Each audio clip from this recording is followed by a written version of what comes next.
င်္ဂလာပါပိုးစော channel ကနေပြီးတော့ကြိုဆိုလိုက်ပါတယ်ကျွန်တော်ရဲ့မိတ်ဆွေတို့ကို12လပိုင်း1ရက်နေ့ကနေ12လပိုင်း9ရက်နေ့အထိဖိုးလုံးပိုးစောတပတ်စာကတ်ထဲမှာ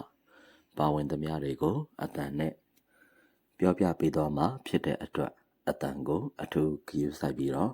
နားဆင်ပေးပါခင်ဗျာပထမဆုံးအနေနဲ့ကျွန်တော်တို့အော်တိုကီး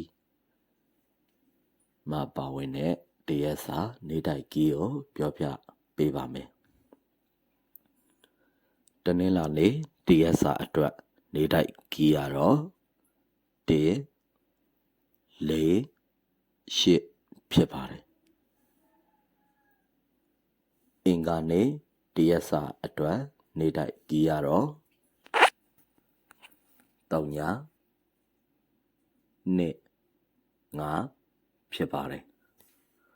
ဗုဒ္ဓဦးနေ့တရက်စာအတွက်နေတိုက်ကီးရတော့5 8 1ဖြစ်ပါတယ်ကြာသပတေးနေ့တရက်စာအတွက်နေတိုက်ကီးရတော့3 2 3 ညဖြစ်ပါတယ်တောက်ကြနေ့တရက်စာအတွက်နေတိုက်ကီးရတော့9 2 8ဖြစ်ပါတယ်ဒါတော့အော်တိုကီးမှာပါဝင်တဲ့နေတိုက်ကီးတွေကိုပြောပြပေးခဲ့တာဖြစ်ပါတယ်နောက်ထပ်တပတ်စာကတ်တစ်ခုဖြစ်တဲ့ဘိုးစောရဲ့အာနယ်ပရိတ်ကိုပြောပြပေးပါမယ်တနင်္လာနေ့မနက်ပိုင်းမှာအာနယ်နိုင်တဲ့ပရိတ်ကတော့3 ညပရိတ်တနင်္လာနေ့ညနေပိုင်းမှာအာနယ်နိုင်တဲ့ပရိတ်ကတော့6 ပရိတ်အင်္ဂါနေ့မနက်ပိုင်းမှာအာနယ်နိုင်တဲ့ပရိတ်ကတော့9 ပရိတ်အင်္ဂါနေ့ညနေပိုင်းမှာအာနယ်နိုင်တဲ့ပရိတ်ကတော့2 ပရိတ်ဗုဒ္ဓဦးနေ့မနက်ပိုင်းမှာအာနယ်နိုင်တဲ့ပရိတ်ကတော့3 ပရိတ်ဗုဒ္ဓဦးနေ့ညနေပိုင်းမှာအာနယ်နိုင်တဲ့ပရိတ်ကတော့3 ညပရိတ်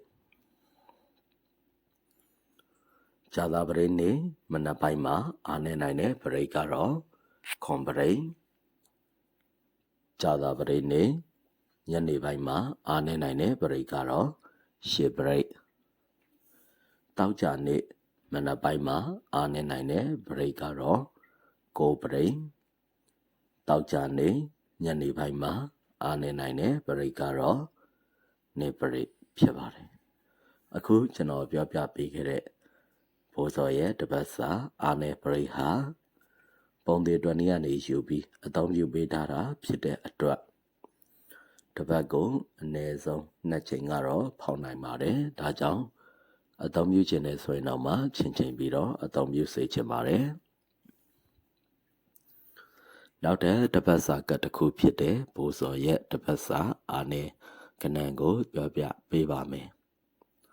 တနင်္လာနေ့မနက်ပိုင်းမှာအာနယ်နိုင်တဲ့ကဏ္ဍကတော့9တနင်္လာနေ့ညနေပိုင်းမှာအာနယ်နိုင်တဲ့ကဏ္ဍကတော့1အင်္ဂါနေ့မနက်ပိုင်းမှာအာနယ်နိုင်တဲ့ကဏ္ဍကတော့9အင်္ဂါနေ့ညနေပိုင်းမှာအာနယ်နိုင်တဲ့ကဏ္ဍကတော့6ဗုဒ္ဓဦးနေ့မနက်ပိုင်းမှာအာနယ်နိုင်တဲ့ကဏ္ဍကတော့10ဗုဒ္ဓဦးနေ့ညနေပိုင်းမှာအာနယ်နိုင်တဲ့ကဏ္ဍကတော့4ကြာသပတေးနေ့မနက်ပိုင်းမှာအာနယ်နိုင်တဲ့ကဏ္ဍကတော့9ကြာသပတေးနေ့ညနေပိုင်းမှာအာနယ်နိုင်တဲ့ကဏ္ဍကတော့8တောက်ကြနေ့မနက်ပိုင်းမှာအာနယ်နိုင်တဲ့ကဏ္ဍကတော့4တောက်ကြနေ့ညနေပိုင်းမှာအာနယ်နိုင်တဲ့ကဏ္ဍကတော့8ဖြစ်ပါတယ်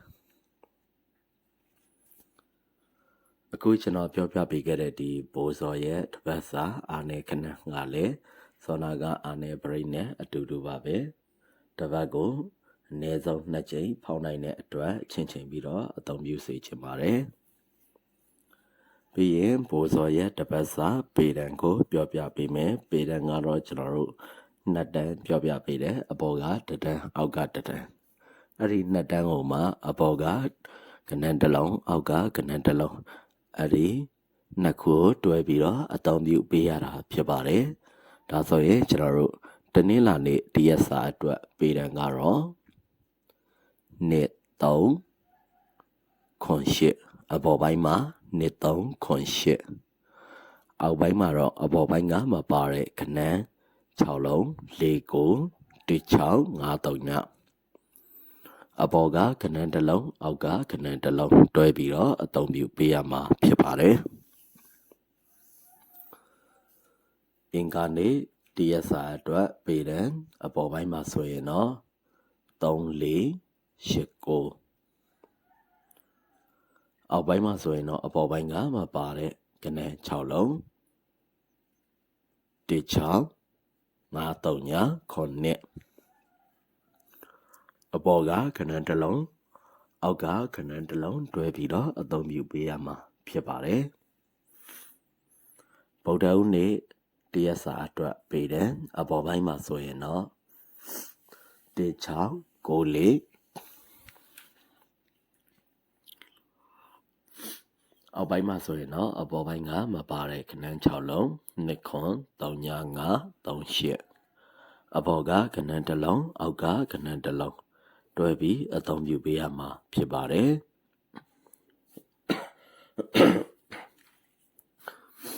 ကြာသပတေးနေ့တရက်စာအတွက်ပေတံအပေါ်ပိုင်းမှာဆိုရင်တော့2ခွန်3ည5အောက်ပိုင်းမှာဆိုရင်တော့အပေါ်ပိုင်းကမပါတဲ့ခဏန်း6လုံး4ကို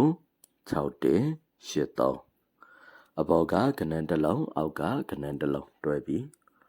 အသုံးပြုပေးရမှာဖြစ်ပါတယ်